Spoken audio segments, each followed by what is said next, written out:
In the year 757, the Anlushan Rebellion, a revolt that posed a fatal threat to the Tang Empire, had been raging for several years.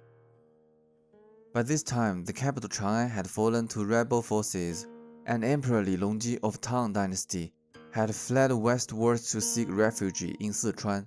Yet, in the northeastern part of the empire, now occupied by the rebels, two cities continued to resist stubbornly.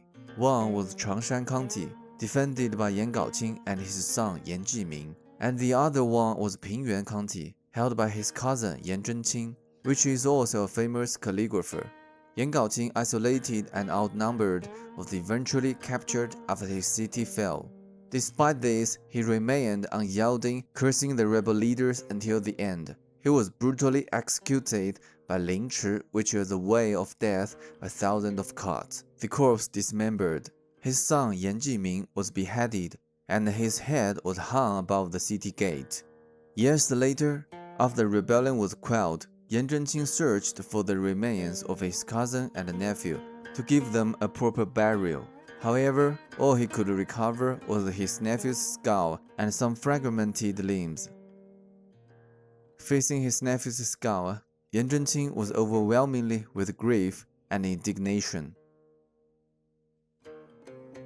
and he penned the manuscript of Mourning for my nephew, 祭侄文稿.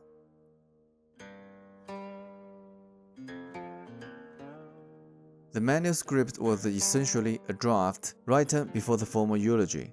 The final version of eulogy may have been burned during the funeral or buried with his nephew. Thousands of years have passed, and that formal eulogy has been lost in time. Instead, this draft has survived.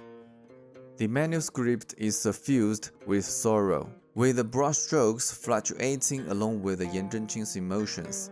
The handwriting at the beginning is relatively neat, indicating that Yan Zhenqing was still composed at first. When writing this "erfu," it means your father. He likely paused due to memories of his cousin's tragic death, leading to multiple revisions in wording. These two characters, 手称, means coffin for skull. Yan Zhenqing may have recalled the time he spent with his nephew in the past, now facing his severed head, causing him such anguish that his brushwork became erratic.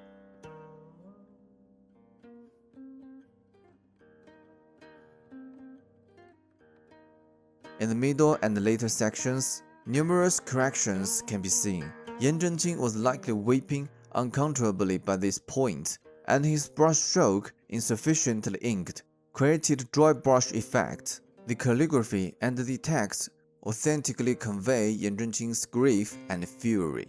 The strokes are bold, vigorous, and unrestrained with heavy, weathered texture.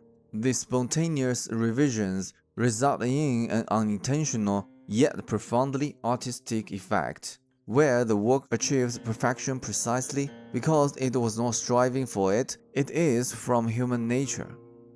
The manuscript of Mourning for my nephew is now housed in the National Palace Museum in Taipei. It is not only a treasure of calligraphy, but also a testament to the loyal and indomitable spirit of the Tang Dynasty. Each character brushstroke written in blood and tears.